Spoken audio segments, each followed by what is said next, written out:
दोस्तों, मैं हूं भीमराव अंबेडकर। आज मैं आपको बताऊंगा कि संविधान कैसे बनाया गया और उसकी पूरी जानकारी। तो वीडियो को पूरा देखें और चैनल को सब्सक्राइब कर लीजिए। एक राष्ट्र का उदय और संविधान की नींव साल 1947। भारत के इतिहास का वह मोड़ जहां सदियों की गुलामी की जंजीरें टूटने वाली थीं, लेकिन स्वतंत्रता की उस सुनहरी सुबह के साथ एक बहुत बड़ा सवाल भी खड़ा था। आजाद भारत का भविष्य कैसा होगा? किस नियम पर यह देश चलेगा? कौन से कानून होंगे जो कश्मीर से कन्याकुमारी तक और गुजरात से अरुणाचल तक हर एक नागरिक को एक धागे में पिरोकर रखेंगे? अंग्रेजों का शासन खत्म हो रहा था, लेकिन अब बारी थी खुद को शासित करने की, खुद को एक ढांचा देने की। यही वह समय था जब भारत ने अपने सबसे महत्वपूर्ण ग्रंथ को लिखने की कलम उठाई। वह ग्रंथ जिसे हम भारत का संविधान कहते हैं। दिल्ली की फिजाओं में सियासी सरगर्मियां तेज थीं। संसद भवन का वह सेंट्रल हॉल जो आज भी गवाह है उस ऐतिहासिक मंथन का, वहां देश के कोने कोने से विद्वान, वकील, स्वतंत्रता सेनानी और विचारक इकट्ठा हुए थे। उनका मकसद केवल एक किताब लिखना नहीं था, बल्कि एक ऐसे जीवित दस्तावेज को जन्म देना था जो आने वाली सदियों तक भारत के लोकतंत्र की रक्षा कर सके। यह कोई आसान काम नहीं था। भारत जैसे विशाल, विविधतापूर्ण और जटिल देश के लिए नियम बनाना मानो समुद्र की लहरों को मुट्ठी में कैद करने जैसा था। लेकिन इस असंभव से दिखने वाले काम को संभव बनाने के लिए एक सभा का गठन हुआ, संविधान सभा। इस महायज्ञ में सबसे महत्वपूर्ण भूमिका एक ऐसे शख्स की थी जिसे आज हम संविधान के पितामह के रूप में जानते हैं, डॉक्टर भीमराव अंबेडकर। वीडियो में जैसा कि बताया गया है, संविधान निर्माण की जिम्मेदारी कई कमेटियों पर थी, लेकिन सबसे अहम थी ड्राफ्टिंग कमेटी, और इसके अध्यक्ष की कुर्सी पर विराजमान थे डॉक्टर अंबेडकर। कल्पना कीजिए उस दौर की जब एक तरफ देश विभाजन की आग में जल रहा था, सांप्रदायिक दंगे भड़के हुए थे, और दूसरी तरफ एक कमरे में बैठकर डॉक्टर अंबेडकर और उनकी टीम भारत के भविष्य का नक्शा तैयार कर रही थी। उनके कंधों पर करोड़ों उम्मीदों का बोझ था। उन्हें यह सुनिश्चित करना था कि यह संविधान केवल अमीरों या रसूखदारों के लिए न हो, बल्कि समाज के सबसे अंतिम पायदान पर खड़े व्यक्ति को भी न्याय और समानता का अधिकार दे सके। संविधान को तैयार करना कोई एक रात का काम नहीं था, और न ही यह केवल कुछ पन्नों का पुलिंदा था। यह एक तपस्या थी। जैसा कि तथ्यों में दर्ज है, इस महान दस्तावेज को अंतिम रूप देने में 2 साल 11 महीने और 18 दिन का लंबा वक्त लगा। जरा सोचिए, लगभग 3 साल। दिन और रात का अंतर मिट गया था। हर एक शब्द, हर एक अनुच्छेद पर घंटों बहस होती थी। संविधान सभा में तीखी नोकझोंक भी होती और सहमति के ठहाके भी गूंजते। हर प्रावधान को कसौटी पर परखा जाता था कि क्या यह भारत की आत्मा के अनुकूल है, क्या यह भविष्य की चुनौतियों का सामना कर पाएगा। अक्सर लोग पूछते हैं कि इस पूरी प्रक्रिया में कितना खर्च आया। आज के दौर में शायद वह रकम छोटी लगे, लेकिन उस समय के हिसाब से वह एक बहुत बड़ी धनराशि थी। वीडियो के तथ्यों के मुताबिक भारत के संविधान को तैयार करने में कुल लगभग 64 लाख रुपए का खर्च आया था। यह पैसा केवल कागज और स्याही का नहीं था, यह उस बौद्धिक संपदा का निवेश था जिसने भारत को दुनिया का सबसे बड़ा लोकतंत्र बनाया। यह खर्च उन यात्राओं का था जो दुनिया भर के संविधानों को समझने के लिए की गई, उन बहसों का था जो रिकॉर्ड की गई, और उस प्रशासनिक ढांचे का था जिसने इस पूरी प्रक्रिया को सुचारू रूप से चलाया। जब हम डॉक्टर अंबेडकर के नेतृत्व की बात करते हैं तो हमें उनकी दूरदर्शिता को नमन करना पड़ता है। उन्होंने ड्राफ्टिंग कमेटी के अन्य सदस्यों के साथ मिलकर एक ऐसा मसौदा तैयार किया जो न केवल कानूनी रूप से ठोस था, बल्कि सामाजिक रूप से भी संवेदनशील था। उन्होंने पहले ही भांप लिया था कि भारत को एक मजबूत केंद्र की जरूरत है, लेकिन साथ ही राज्यों को भी अपनी शक्तियां चाहिए। उन्होंने धर्म, जाति, भाषा और क्षेत्र से ऊपर उठकर हम भारत के लोग की भावना को कागज पर उतारा। लेकिन क्या संविधान केवल वकीलों द्वारा लिखा गया एक नीरस दस्तावेज था? नहीं, यह तो भारत की कहानी थी। जब यह बनकर तैयार हुआ तो यह दुनिया का सबसे लंबा लिखित संविधान बन गया। इसके मूल रूप में 395 अनुच्छेद, 22 भाग और 8 अनुसूचियां थीं। इसकी विशालता का अंदाजा इसी बात से लगाया जा सकता है कि इसकी मूल प्रति में ही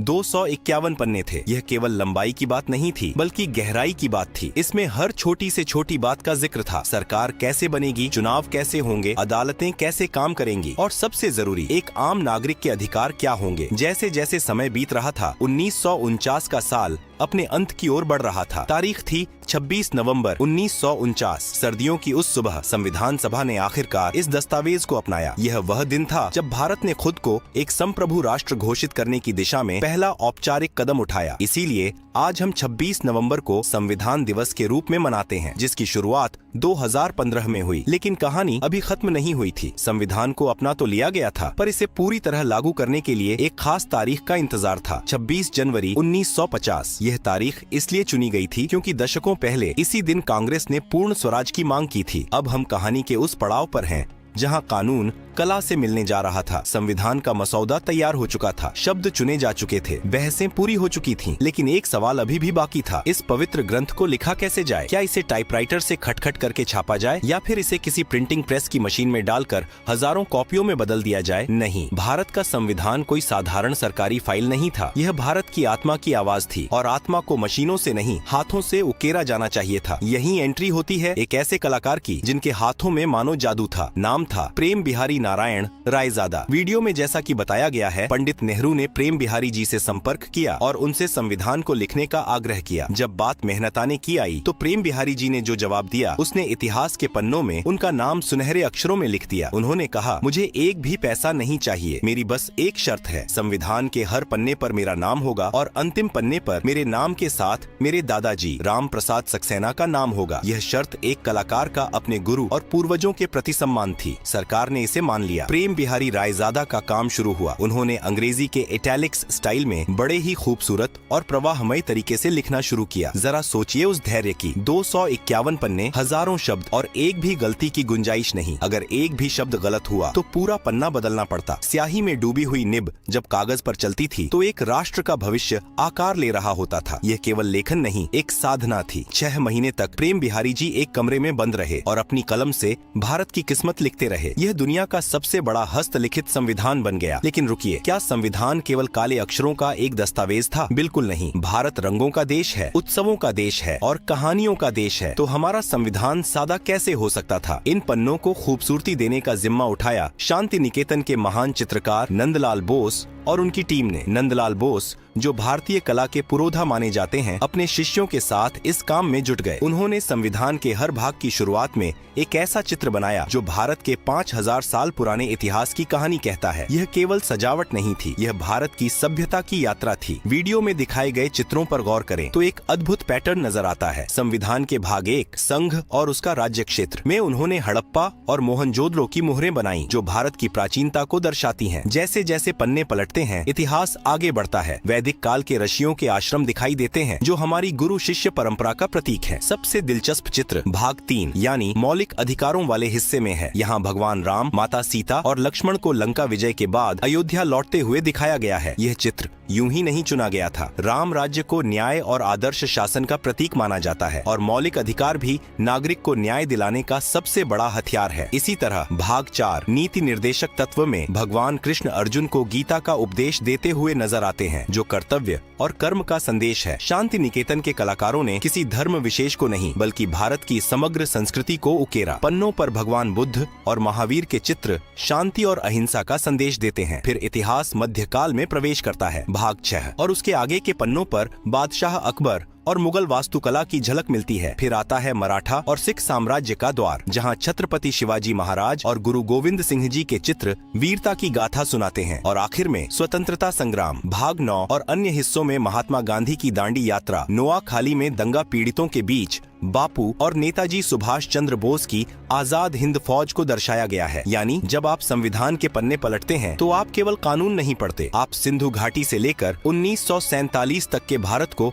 अपनी आंखों से देखते हैं। नंदलाल बोस और उनकी टीम ने इन चित्रों को बनाने के लिए सोने की पत्तियों और प्राकृतिक रंगों का इस्तेमाल किया ताकि ये रंग कभी फीके न पड़े। बॉर्डर पर बनाए गए फूल पत्तियां, कमल और हाथी भारत के पर्यावरण प्रेम को दिखाते हैं। प्रेम बिहारी की लिखावट और नंदलाल बोस की कलाकारी ने मिलकर संविधान को एक जीवंत म्यूजियम बना दिया। यह वह दौर था जब कला और कानून एक दूसरे के पूरक बन गए थे। एक तरफ अनुच्छेदों की गंभीरता थी तो दूसरी तरफ चित्रों की सुंदरता। यह दस्तावेज बता रहा था कि भारत अपनी जड़ों से जुड़ा रहकर ही आसमान छू सकता है। लेकिन इतना सुंदर शरीर तैयार होने के बाद अब बारी थी इसमें आत्मा डालने की। यह आत्मा थी संविधान के विचार, उसके मूल्य और उसकी शक्ति। आखिर हमने दुनिया भर के संविधानों को पढ़कर क्या सीखा? अमेरिका से हमने क्या लिया? ब्रिटेन से हमने क्या उधार लिया? और कैसे भारत ने इन सब को मिलाकर अपनी एक अलग पहचान बनाई? हम जानेंगे संविधान के उन स्रोतों के बारे में जिन्होंने भारत को दुनिया का सबसे शक्तिशाली लोकतंत्र बनाया और उस प्रस्तावना के बारे में जो संविधान का सार है। संविधान के पन्ने सज चुके थे, तस्वीरें उकेरी जा चुकी थीं और कानून लिखा जा चुका था। एक शरीर पूरी तरह तैयार था, लेकिन एक शरीर तब तक बेजान रहता है जब तक उसमें आत्मा न हो। भारत के संविधान की यह आत्मा बसती है उसके पहले पन्ने पर, जिसे हम प्रस्तावना कहते हैं। वीडियो में इसका जिक्र बड़े ही खास ढंग से किया गया है। जब आप संविधान खोलते हैं तो सबसे पहले आपकी नजर उन सुनहरे शब्दों पर पड़ती है, हम भारत के लोग। यह केवल एक लाइन नहीं, एक उद्घोषणा थी। यह बता रही थी कि अब भारत पर कोई राजा या अंग्रेज नहीं, बल्कि खुद भारत की जनता राज करेगी। इस प्रस्तावना में 4 ऐसे शब्द पिरोए गए जो इस नए भारत की दिशा तय करने वाले थे: न्याय, स्वतंत्रता, समानता और बंधुत्व। इसे संविधान का परिचय पत्र भी कहा जाता है, जो बताता है कि अंदर लिखे हजारों कानूनों का असली मकसद क्या है। लेकिन एक सवाल अक्सर उठता है और वीडियो में भी इस पर प्रकाश डाला गया है: क्या भारत का संविधान हमारा अपना है या हमने इसे दुनिया से उधार लिया है? आलोचक इसे उधार का थैला कहते थे, लेकिन डॉक्टर अंबेडकर ने इसका जवाब बड़े ही गर्व से दिया था। उन्होंने कहा था, हमें इस बात में कोई शर्म नहीं है कि हमने दुनिया के संविधानों से कुछ सीखा है। यह सच है कि हमारे संविधान निर्माता दुनिया भर में घूमे। उन्होंने अमेरिका, ब्रिटेन, आयरलैंड, कनाडा और कई अन्य देशों के संविधानों को छाना, लेकिन उन्होंने नकल नहीं की बल्कि मंथन किया। उन्होंने उन देशों की खूबियों को तो लिया, लेकिन उनकी कमियों को वहीं छोड़ दिया और उन्हें भारतीय परिस्थितियों के हिसाब से ढाल लिया। उदाहरण के लिए, जैसा कि वीडियो में बताया गया है, हमने ब्रिटेन से संसदीय प्रणाली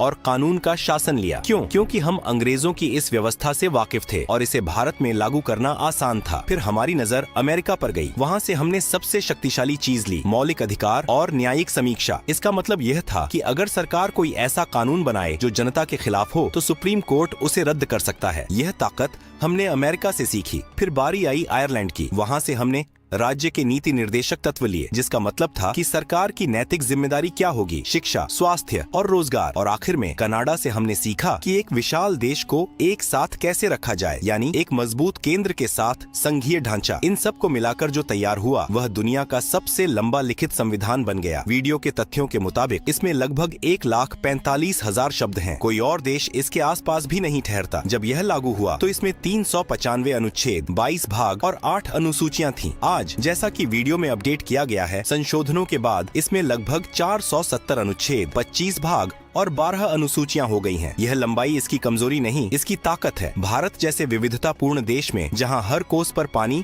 और 4 कोस पर वाणी बदलती हो, वहां हर चीज को स्पष्ट लिखना जरूरी था ताकि भविष्य में कोई विवाद न हो। लेकिन इस विशाल किताब के दिल में क्या था? वह था आम आदमी का कवच, मौलिक अधिकार। संविधान के भाग 3 में हमें 6 ऐसे अधिकार मिले जिन्होंने एक प्रजा को नागरिक बना दिया। समानता का अधिकार, चाहे राजा हो या रंक, कानून की नजर में सब बराबर। स्वतंत्रता का अधिकार, बोलने की, घूमने की और जीने की आजादी। शोषण के विरुद्ध अधिकार, कोई किसी को गुलाम नहीं बना सकता। धर्म की स्वतंत्रता, आप जिस भगवान को चाहें पूजें या न पूजें। संस्कृति और शिक्षा का अधिकार, अपनी भाषा और लिपि को बचाने का हक। संवैधानिक उपचारों का अधिकार, और अगर इनमें से कोई भी हक छीना जाए तो आप सीधे सुप्रीम कोर्ट का दरवाजा खटखटा सकते हैं। डॉक्टर अंबेडकर ने इसी छठे अधिकार को संविधान का हृदय और आत्मा कहा था। इस भाग में हमने देखा कि कैसे दुनिया भर के ज्ञान को निचोड़कर और भारत की जरूरतों को मिलाकर एक ऐसा दस्तावेज तैयार हुआ जो न केवल लंबा था बल्कि लचीला भी था। यह समय के साथ बदल सकता था, लेकिन अपनी मूल भावना को नहीं खो सकता था। अब सब कुछ तैयार था। वह तारीख नजदीक आ रही थी जिसका इंतजार सदियों से था। हस्ताक्षर हो चुके थे, स्याही सूख चुकी थी, लेकिन इस संविधान को सुरक्षित कहाँ रखा जाए? 26 जनवरी की उस सर्द सुबह क्या हुआ था? और आज 70 साल बाद वह असली किताब जिस पर प्रेम बिहारी की कलाकारी और डॉक्टर अंबेडकर के हस्ताक्षर हैं, वह कहाँ है? क्या वह सुरक्षित है? समय का चक्र घूमते घूमते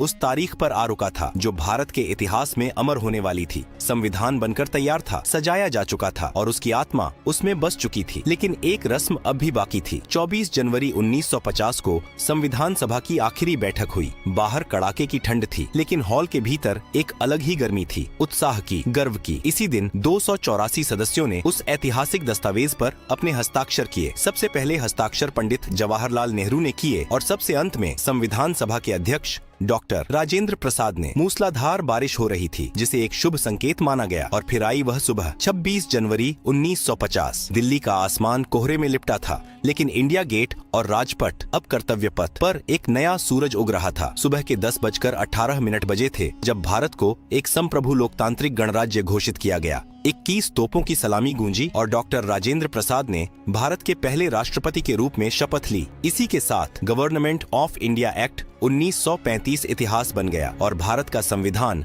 देश का सर्वोच्च कानून बन गया। तिरंगा फहराया गया और जन गण मन की धुन ने फिजाओं में देशभक्ति घोल दी। लेकिन सवाल ये है कि 26 जनवरी ही क्यों? संविधान तो 26 नवंबर 1949 को ही तैयार हो गया था। उसे 2 महीने तक क्यों रोका गया? जवाब इतिहास के पन्नों में छिपा है। 1930 में इसी तारीख को कांग्रेस ने लाहौर अधिवेशन में पूर्ण स्वराज की मांग की थी और रावी नदी के तट पर तिरंगा फहराया था। उस ऐतिहासिक प्रतिज्ञा को सम्मान देने के लिए संविधान निर्माताओं ने 26 जनवरी का दिन चुना। यह केवल एक तारीख नहीं बल्कि उन शहीदों को श्रद्धांजलि थी जिन्होंने स्वराज का सपना देखा था। अब जब संविधान लागू हो गया तो उस मूल प्रति का क्या हुआ जिसे प्रेम बिहारी रायजादा ने महीनों की मेहनत से लिखा था और नंदलाल बोस ने सजाया था? क्या उसे किसी अलमारी में बंद कर दिया गया? नहीं, वह मूल प्रति आज भारत की सबसे सुरक्षित धरोहरों में से एक है। वीडियो में जैसा बताया गया है, यह नेशनल आर्काइव्स ऑफ इंडिया या संसद भवन की लाइब्रेरी में एक विशेष कक्ष में रखी गई है, लेकिन इसे हवा में खुला नहीं छोड़ा गया है। कागज की सबसे बड़ी दुश्मन होती है हवा और नमी। ऑक्सीजन के संपर्क में आने से कागज पीला पड़ने लगता है और गलने लगता है। इसे वैज्ञानिक भाषा में फॉक्सिंग कहते हैं। हमारे संविधान को इस फॉक्सिंग से बचाने के लिए विज्ञान का सहारा लिया गया। इसे एक एयर टाइट कांच के केस में रखा गया है, लेकिन इसके अंदर हवा नहीं है। इसके अंदर भरी गई है हीलियम गैस। हीलियम एक अक्रिय गैस है जो किसी भी चीज के साथ प्रतिक्रिया नहीं करती। यह सुनिश्चित करती है कि कागज, स्याही और सोने की पत्तियां वैसी ही चमकती रहें जैसी वे 1950 में थीं। हर साल इस चैम्बर की जांच की जाती है ताकि गैस का दबाव बना रहे। अमेरिका के संविधान को भी इसी तरह संरक्षित किया गया है, लेकिन भारतीय सुरक्षा तकनीक उससे भी कहीं आगे है। यह केस कैलिफोर्निया की एक कंपनी के सहयोग से